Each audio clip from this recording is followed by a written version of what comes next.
Hello, and welcome to Navigating the Future of Trucking and Transportation with me, your host, Jerri Banks.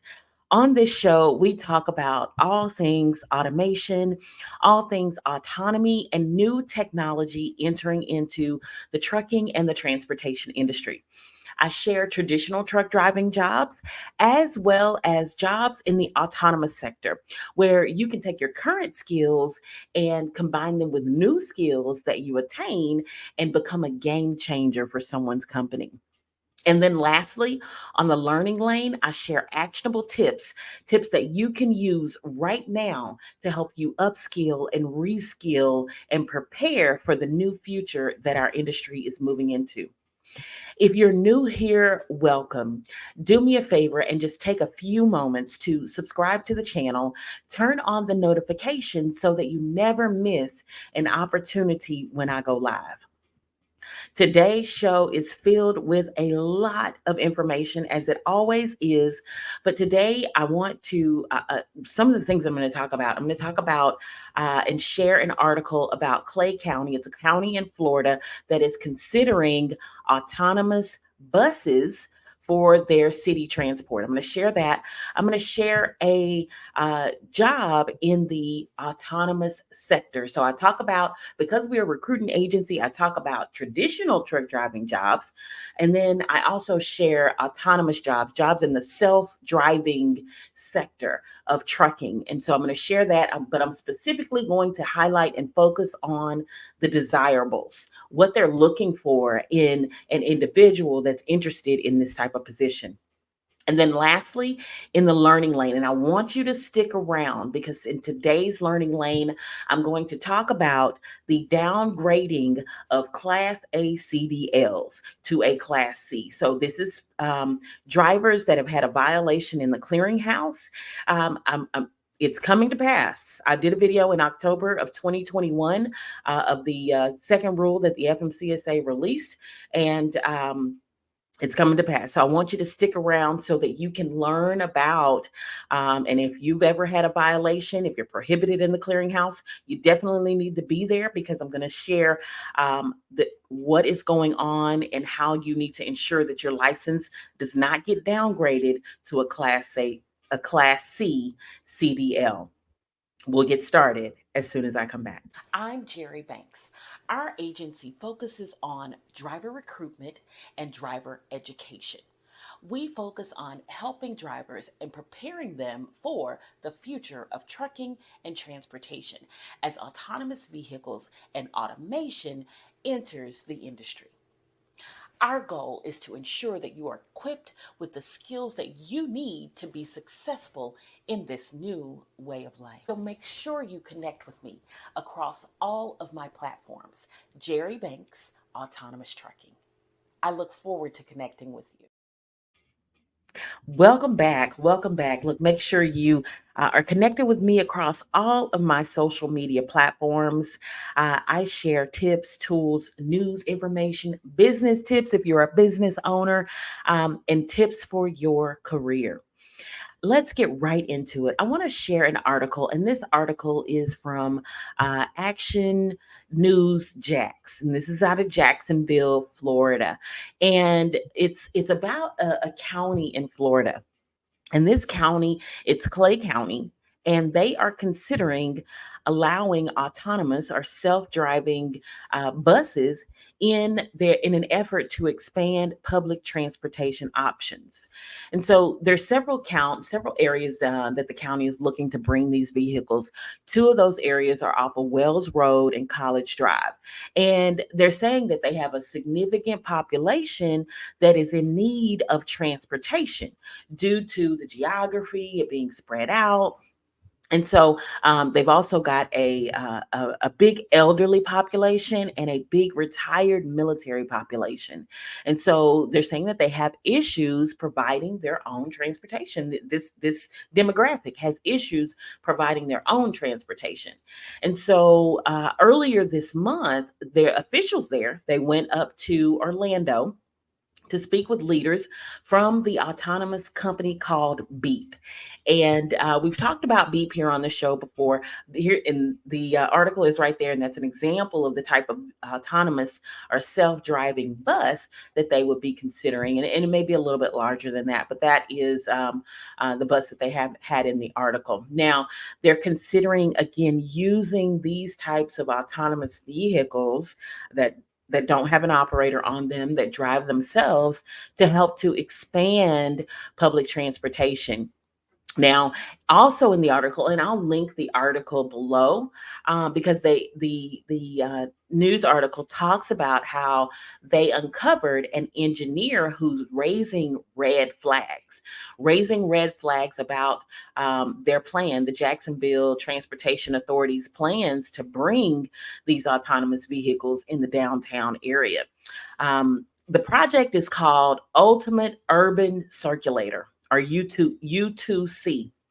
And again, I'll share the article with you so you can take a look and read it yourself. But the former city engineer who raised the red flags, he talks about, and he was the point person for that project. And he talked about how the city should not allow these vehicles on any road, much less downtown. And he specifically says ever. And so the city officials there, they're of course looking into the safety concerns. They're going to review safety, and of course safety, they're saying, is a primary concern of theirs, and they're aware of the current projects.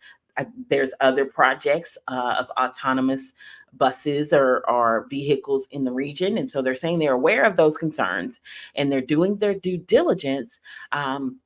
They're going to mitigate and certainly look into hazards and safety concerns before they officially bring in autonomous vehicles or autonomous public transportation into their county. And so far, they're saying they're in the very early stages. They have not spent any money on this, but these are conversations, so still nothing set in stone.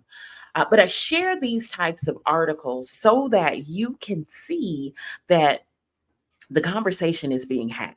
The conversation is being had across the nation in regards to autonomous vehicles. Autonomous also meaning self-driving.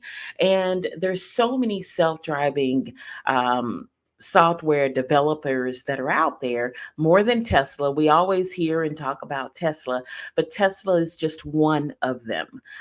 You've got Beep on the public transportation side.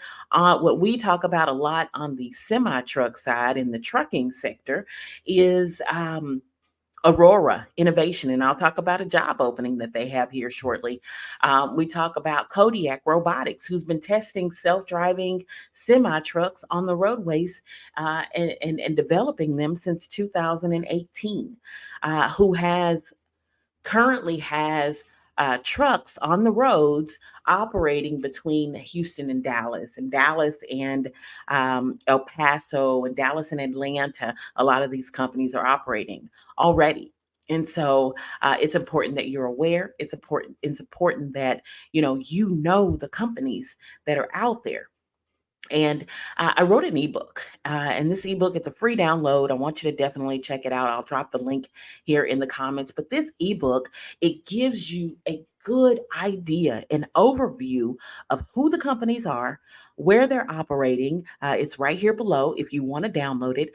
But it's who the companies are, where they're operating are, what their plans are. For example, Kodiak and Aurora and Wavy, their plans are to remove the safety operator in the next year, by the end of this year, going into 2025. And that's going to be on their lane between Houston and Dallas. And so it's very important that you are in the loop. You know exactly what's going on in regards to your industry. Now, again, make sure you check out that ebook. Make sure you get it downloaded, read it, learn more about the autonomy sector, entering into the transportation industry, and more importantly, learn about the things and the skills that you need to be honing in on right now to be able to capitalize on some of the opportunities that are out there. I recently met with one of the leaders in the industry on the trucking side, and she was very adamant in the fact that drivers right now need to be building their skill set. If instead of sitting in the cab, and this is what I'm not telling you anything that I don't tell my son. He's in the cab in the evenings. I'm encouraging him to take some online classes. I'm encouraging him to get that associates, get that certification, get that bachelor's. He's got just a little bit left to get his associates, and those are going to be some of the key skills that some of these companies are going to be wanting. They're going to be wanting some type of certification, some type of degree, to be able to tap in, because there are individuals that are already working with a lot of these developers and making well over six figures to be able to add their input, to be able to offer their expertise. So it's not a requirement, but it's a highly recommendation. It's a highly recommendation, because at the end of the day, you don't want to be the person that is sitting in the truck and just monitoring. You want to be the person that's adding value. Work on your data analytics skills. Work on, those customer service skills, those communication skills, those teamwork skills. These are skills that I always talk about, to be able to, that you need to develop right now. Because here's the thing: if AI is doing the work, if the truck is driving itself, what is your role? What is your role? And that is where what we're seeing. We're seeing a shift. And again, it's not a shift that's going to happen tomorrow. It's not a shift that's going to happen overnight. And there's so many sectors that it's not going to touch, but it is going to touch several sectors. Right. And it's so important. It's so imperative that you are prepared and equipped and understand exactly what you need to be doing. When we come back, I'm going to share, and this goes right into what I've been talking about. I'm going to share a position. It's a trucking operations specialist for an autonomous software developer in the trucking industry. And so I'm going to share their requirements of what they are looking for in an individual that's applying for the position. I'm going to share the desirables. And so, as truck drivers, you're not used to these desirable type skills. You're used to requireds. You're used to checking all the boxes. You're used to, getting your reports ran. But when we come back, I'm going to talk about the requireds and the desires that you need moving forward. I'll be right back. When it comes to autonomous trucks entering the trucking and transportation industry, up until now, you've only heard bits and pieces, news here, news there. There's been no centralized place for you to learn about autonomous trucks. Join me every Wednesday and Thursday and Friday at 10 a.m. Central Standard Time as I share information, news, and education on how you can stay prepared for autonomous trucks and autonomy entering the trucking and transportation industry. Welcome back. Welcome back. I am Jerri, and you are watching the future of trucking and transportation. Make sure you are tapped in with me. Make sure you do me a favor and subscribe right now. Turn on the notifications so you never miss an opportunity when I go live.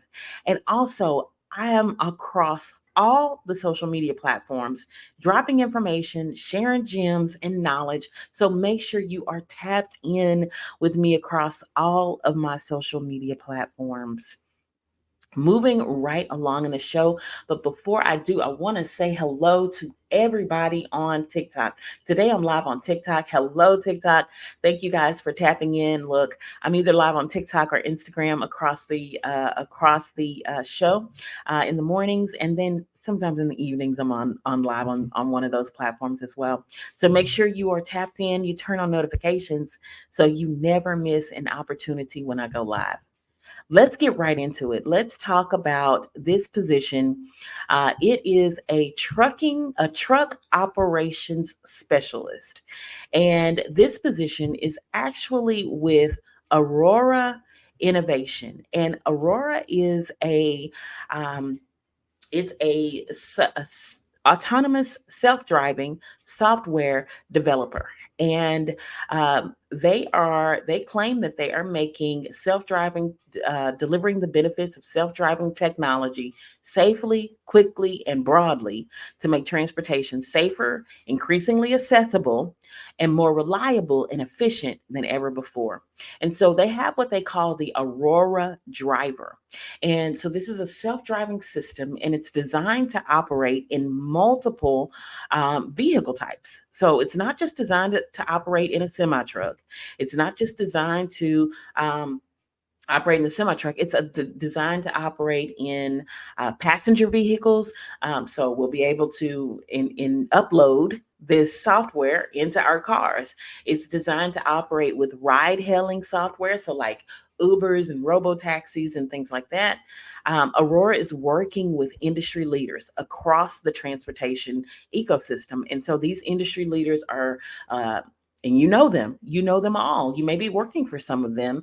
And I want you to drop in the comments and let me know if you're working for them. Let me know if you knew that your company is working with a self-driving technology company called Aurora. So the companies that they're working with include Toyota, FedEx, Volvo Trucks, Pacar, Uber, Uber Freight, US Express, Werner, Covenant, Schneider, Ryder. Look, the list goes on. And if you caught that, I just named all of the mega larger companies. They're working with the self-driving entities. They're working with all of them. And so let me know in the comments whether you even knew this or not, whether you even knew your company was partnering and working with self-driving technology developers. And if you didn't, I'm glad you found me. I'm glad you're here. Of course, that's something that your company should be announcing and sharing and telling you. But again, that's why we're here. We're here to ensure that you are aware. You know exactly what's going on in your industry, whether your company is telling you or not. I'm here to let you know. Now, in this role, so what you'll be doing in the truck operations specialist one, okay? There's different levels, but this is the entry level, okay? Now, this again, it is a self-driving company, and I'm about to go over what they require, what you'll be doing, what they require, and what they desire, okay? That's a difference. There's a difference in what they require versus what they desire. And I'm going to talk about that, and I'm going to help you understand as a driver, you're not used to seeing that. And so I'm going to help you see that. So in this role, you'll be safely piloting and co-piloting self-driving semi-trucks and other self-driving vehicles. So it could be a passenger vehicle, it could be a ride-hailing vehicle, taxi. You'll be co-piloting or safely piloting on closed courses, testing, and working with their development team. They want you to stay alert. They want you to stay attentive while monitoring the Aurora driver. So you can't be a person that's sitting on TikTok all day. You can't be a person that's on YouTube and listen to podcasts. You have to be alert. You have to be attentive, and that is one of the requirements. You'll be logging real-time data and real-time feedback during the testing because that's going to go to the engineers. And so you have to be good with data. You have to know how to tell a story with data, and that's what a data analyst does. And I've said it many times before. I want you to go to Google, and I want you to Google data analyst classes, data analytics classes, data analytics certifications. Those are mostly free. Those are all mostly free. But what it does is it gives you a certification, and it helps you to lay a foundation of data and understanding data and how to communicate the story of data, because you have so many things, you don't even know it. You don't even know what you have. You don't even know your power. I'm about to tell you your power. You have so many things that you can offer. If you understand and learn data as a truck driver. If you can understand and learn data and be able to tell a story with data, you can make some money. You can be a game changer for somebody's company because your expertise on the road sets you up to be able to take that data and share and tell a story with that data and be able to help software engineers, be able to help these self-driving developing companies. That's priceless. The nugget that I just dropped for you is priceless. So go take one of those free classes. It only takes a couple of weeks. And it only takes you sitting down and tapping in and understanding data, right?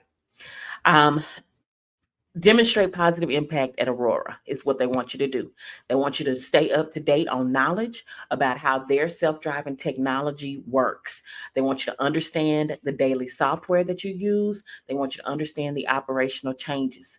They want you to work towards the goals, the quantitative and the qualitative goals that impact all of the vehicle operations and their company. And then here's the number one thing that I think that you need to know in this role. You'll have to interact with the public. You are and will be their brand ambassador. So you have to believe in what they're selling. You have to believe in these self-driving trucks, and you have to be able to share this information with the people. You have to be able to help build the public trust. And that is one of the duties in your job description is to be that brand ambassador. Now, the next thing I'm going to move into required qualifications. So we're used to required qualifications. As a recruiting agency, we get a list of hiring guidelines from trucking companies. They let us know, okay, the driver needs to have this much experience. They need to be able to pass the hair or the urine drug test. They need to have no this many points on their MVR. Their DAC report needs to not have this. Like we know the list of requireds, right? But I want you to stick around for the desired because I'm going to talk about the desires here in a sec. But for this position, you need 3 years experience driving trucks commercially. 3 years. You need a Class A CDL, a clean driving record. Let me say that again because some companies say they want you to have a clean driving record, but there's a little leeway. They say a clean driving record with 0 points. Clean driving record with 0 points. They want you to have excellent communication skills, both written and verbal. They want you to be able to prioritize. These are all things that you typically don't see in the average truck driving post. In the text that you get as a driver, in the emails that you get as a driver on Craigslist, the on Facebook when you see an ad, you don't see being able to communicate and work in a team setting. You don't see being able to prioritize and make strategic decisions proactively. You don't see those things. You see, being able to work overnight. You see being able to drive at night. You see being able to work holidays and weekends. You see, being able to go out a couple weeks at a time, but you don't see the desirables. And so the desirables is what I'm about to go into right now. And by the way, this position pays between $28 to $36.50 an hour. $36.50 an hour, I would negotiate that if I have all of these skills and I meet all of these requirements and some. Okay, I would negotiate the 36.50 if I have well over the 3 years of experience. If I've been a trainer, an instructor, or a mentor, if I have a data analytics background, if I'm really good in customer service, if I can communicate my value, 36.50 is what I will be asking for. Now, if you need help with communicating your value, let me know. Drop it in the comments. I would love to help you tap into this position and help you communicate your value. Now, let's talk about the desirables. So, they want you to have some truck technician experience. My son would be perfect for this role because he has truck technician experience. He can work on the trucks. They want you to have an inquisitive attitude, like always be, interested in problem solving, always be thinking about solving puzzles, experience in operations, experience in technology, customer service, the automotive field, being a team player. These are all desirables. Proficient in G Suite. So G Suite is Google. So your Google Sheets, your Google Docs, your Google Forms, proficient in G Suite.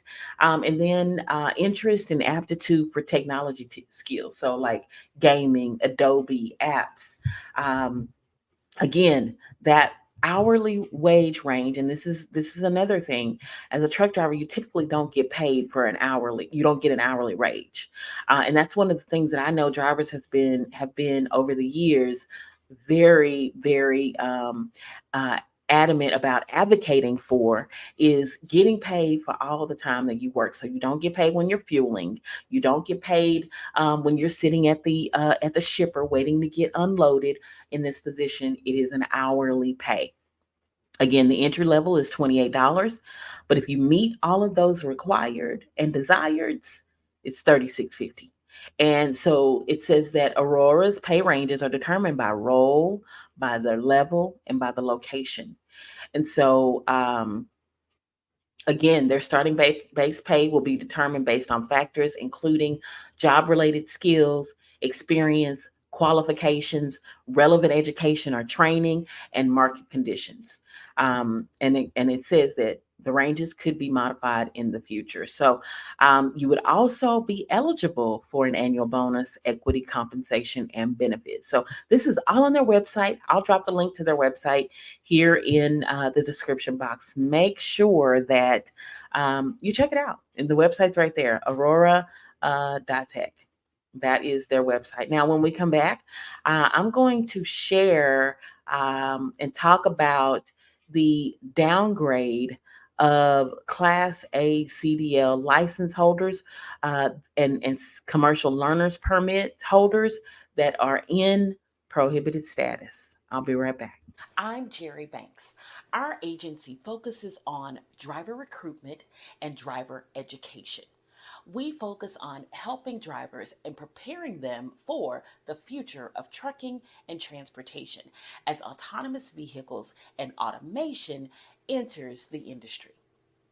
Our goal is to ensure that you are equipped with the skills that you need to be successful in this new way of life. So make sure you connect with me across all of my platforms.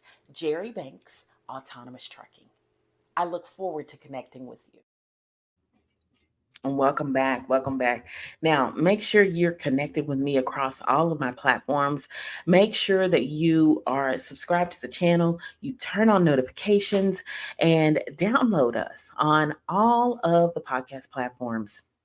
Again, I'm Jerri Banks, and this is Navigating the Future of Trucking and Transportation here every Wednesday, Thursday, and Friday at 10 a.m. Central Standard Time. Now, I want to share, because over the years, our agency has educated, supported, and helped drivers that have had a violation in the FMCSA Drug and Alcohol Clearinghouse. There's no judgment here. It is a space of helping you to prevent a violation and helping you to understand how to transition out of that violation after being in it. Now, it's been a couple years since we've shared any information on this, but the information is still on our channel. You can go back and look at it, but there is something new that is coming out that I must, because I've been this information location for you in regards to the return to duty process. It's imperative that I share. And the reason why is because our team got at least 5 to 7 calls yesterday in regards to the imminent downgrading of your commercial driver's license or your commercial learner's permit, if you have a learner's permit, to a Class C license. But first, let me just kind of talk about the return to duty process. The return to duty process is a process that you have to go through, and every driver It was effective January 6th of 2020. Every driver had to be registered in the FMCSA Drug and Alcohol Clearinghouse by January 6th of 2020. At that time, it gave the trucking companies the ability to go in and see if a driver has ever had a violation, if they've ever failed a drug test, if they've ever refused a drug test, or if they've ever had an actual knowledge violation. And an actual knowledge violation is essentially you were found with marijuana in your truck at a weigh station. You were found with alcohol on your person. It has to be on your person. It's not a suspicion. It has to be on your person. So these are all violations. And I've talked to thousands of drivers and have attended hundreds of trucking schools and spoke at those trucking schools just kind of on a preventative standpoint to prevent drivers and help them understand how not to end up in the clearinghouse and how not to derail your career before it even starts. And that's what a lot of drivers were doing, derailing their career before it even started. And numbers wise, the report comes out every month. It's about 2 months lagging. The report is on the FMCSA website, the clearinghouse website. You can go take a look at it yourself. But right now, we're nearing 300,000 drivers that have had a violation in the FMCSA Drug and Alcohol Clearinghouse. Now, once you get a violation, I'll just be real candid and honest and blunt with you. That can be a showstopper. That can be the end of your career. And no matter how you got that violation, whether you failed the test, and I talked to a young lady yesterday, she was at the drug testing lab and was on the phone and walked out, missed her name being called, and that is how she got her violation. So there's an array of ways that you can get a violation in the clearinghouse. And so our team did a lot of educating to ensure that you knew those ways. Like you can't walk out after getting ready to start the test or after signing in. You can't walk out. You can't get another call from another company and say, I'm going to go with this job. That is a clear violation in the clearinghouse. It ends up becoming a refusal. I don't have to go into the positives. We all know that, if you fail it, you fail it. Right.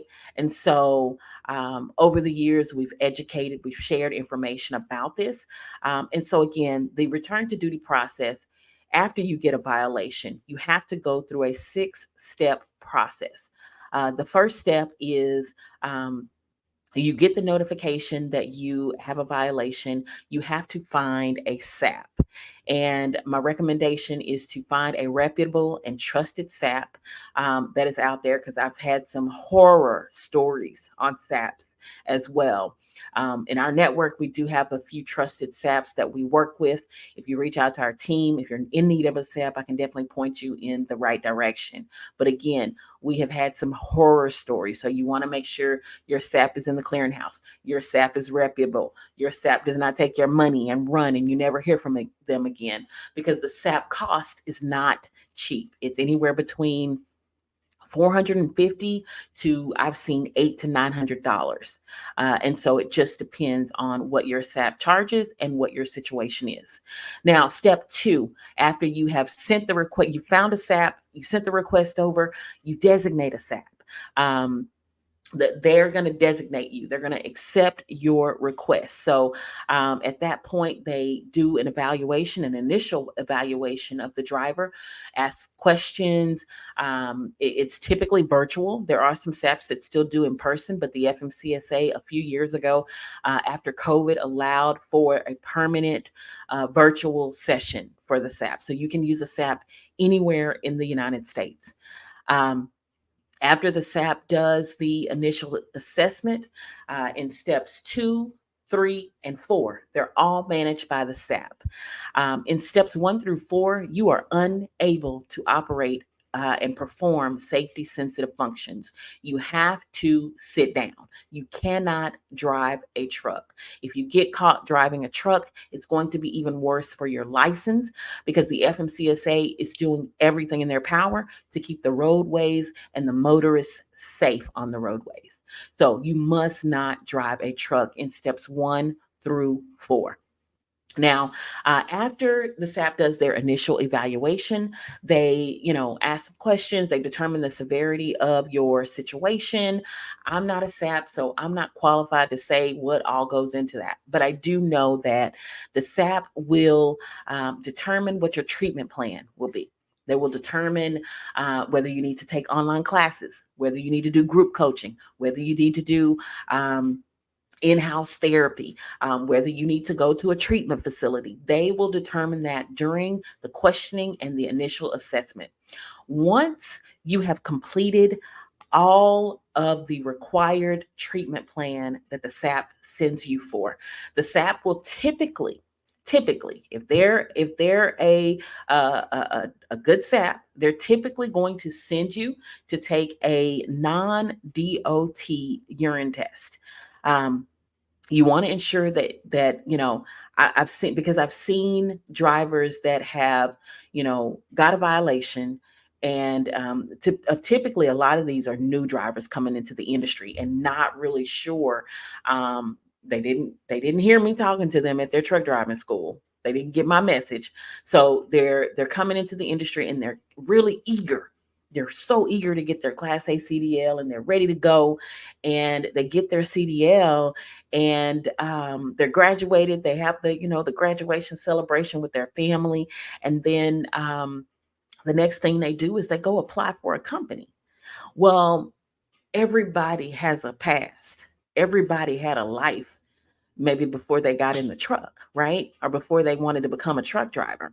And so you go through the class, and it is a month. Let's say it's a month. It takes you a month to get your Class A CDL.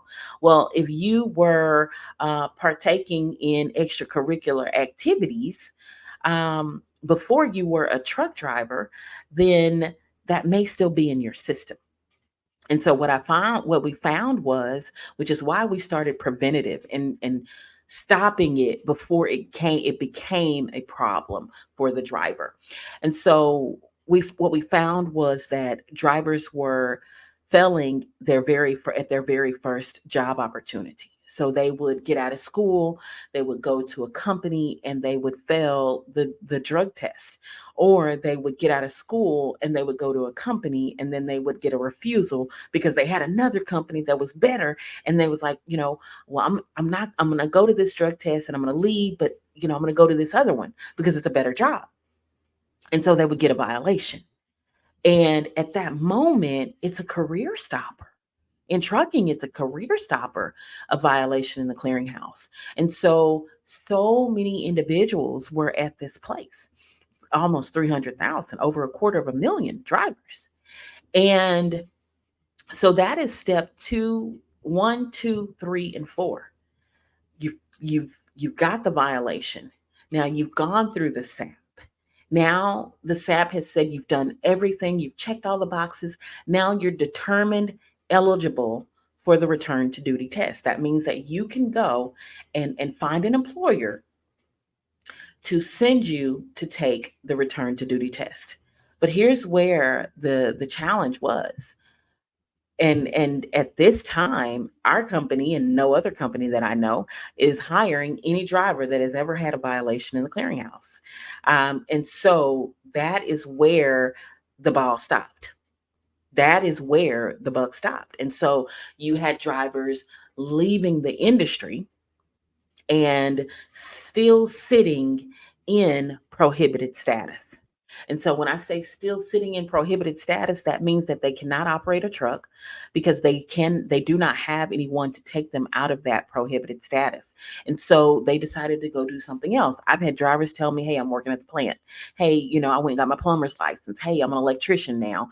Hey, I'm doing this now, or I started my own business, but I still want to keep my CDL. And I've had drivers say that, hey, I went and got my diesel technician certification. I'm a mechanic now. So many others, so many of them left the industry. And the numbers show, the numbers show that they did leave the industry. There's 177,361 drivers that are still sitting in prohibited status. Let me repeat that for those of you in the back that didn't catch that large number. 177,361 drivers are still sitting in prohibited status, meaning they are not able to operate a motor vehicle. They are not able to perform safety sensitive functions.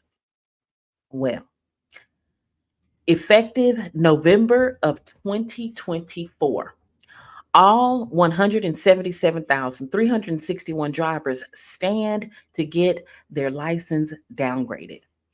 Back in 2021, October of 2021, I did a video and I talked about the ruling that the FMCSA was released, and they were giving the state driver license agencies, the SDLAs, it's like your DMV, where you go get your license. They were giving them until November of 2024 to have their system talk to the clearinghouse and marry each other to be able to know who is prohibited or not, right? And fast forward to today. November 2024 is around the corner, and drivers are already getting the letters. They're already getting the letters from their state driver's license agencies to let them know that, hey, in 30 days from the date of this letter, your license is going to be downgraded to a Class C CDL. Now, I want to kind of talk about that because again, I've had many drivers reach out to us, and I'm going to open it up for you to be able to call our team, and I'll share the number here at the bottom here in just a second. If you have any questions or you need to understand how you can get out of prohibited status, even if you are on a hiatus from trucking, even if whether you're an owner operator, you're your own driver, we can help you understand how to transition out of that prohibited status. If you are part of the 177,361 drivers that are out there still in prohibited status. Um, so fast forward to November of 2024, well, it's July now, but we're getting drivers that are already getting the letter. Texas is already sending out the letter. I've had at least 4 drivers from the state of Texas call, and their question is, what do I do? Am I going to lose my CDL? Do I have to go back to school? And the answer to that is no. You don't have to go back to school if it gets downgraded. But here's my advice to you. You already had the blemish, right?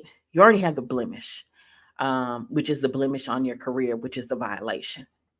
My advice, especially if you've left trucking, is to ensure that you get out of prohibited status. Get out of prohibited status, because you work too hard to get your license downgraded. You work too hard to even go through that process, right? It took you too much time to even, go through a downgrade. It took you too much time to get your Class A CDL. So why be here? You're here, right? But why go any further? Why go any further down that black hole? Because that's exactly what you're going to be doing, going down a black hole where you stand the risk of your license being downgraded. Now, what the downgrade is, let me talk about what the downgrade is. So the downgrade is essentially just like the medical card downgrade. It's very similar. It's not the same, but it's very similar. So for example, if you let your medical card expire, or if your doctor doesn't release you, you have so much time to go back and get it renewed, or go back and get a release from the doctor before that license gets downgraded. It's not a lot of time. So typically on the letters, and there is steps that you can take. You can reach out to, there's a website that I know Texas put on their letter, a website that you can go and learn more on how to get out of prohibited status. And again, we are opening up our lines so that you can reach out to us and ask us questions. I prefer an email. And our email is recruiters@lotrrecruiting.com, and we can help you walk through it. Also, if you need help with a SAP and to understand that. But here's the thing. The reason why the FMCSA has made this rule is because the goal is to get anyone off the roadways that is a danger and a hazard to the other motorists on the roadways. So my advice to you is, if you're out of trucking and you're prohibited, and the reason why you're out is because you failed the drug test and you're not ready to make the change and the lifestyle change and whatever it is to do the right thing, my advice to you is to stay there. I'm just being real. That's my advice. Because it is only going to get harder. This show talks about the future of trucking and transportation. And if you're not serious about preparing for the future of trucking and transportation, then this industry, this transportation industry is not for you. It's not for you. So I hope this information was helpful. I hope that, if at any point in your career that you had a violation in the clearinghouse, that you were prohibited or you are still prohibited, my advice is to get out of that status as quickly as possible, because the downgrade is here. November's like tomorrow. And the letters that I've seen, it's only given them 30 days to initiate the process with a SAP and go through steps 1 through 4, and then go through the step 5, which is the return to duty, to go from red to green. And so if you need to go from red to green, give us a call, shoot us an email. Our team will be able to help you out and give you more insight on next steps and how you can do that. All right, guys, look, thank you so much. The show ended up being a little bit longer than I wanted it to, but I needed to be able to share this information with you because over the years, our agency has been the only entity that provided this information, other than being able to go to the clearinghouse, other than being able to, look at the resources on the clearinghouse. But we spent the time to educate ourselves, to reach out to the experts, to inquire with the clearinghouse, to ensure that we're educating drivers on what they need to be doing to prepare and stay out of the clearinghouse. That is the goal. Look, make sure you are tapped into me. Make sure you follow me across all of my platforms. And if you want to be on the show, if you want to share your business, your information, make sure you reach out to me. If you got some great educational opportunities to help individuals reskill and upskill for the future of transportation, let me know. If you've got a job opportunity that you want to share, let me know. I'd love to have you come on the show and share that. Look, you guys have an amazing Thursday. It's Thursday, July 18th. Today is my dad's birthday. May he rest in heaven. You guys have an amazing day. I'll see y'all tomorrow. Same time, same place.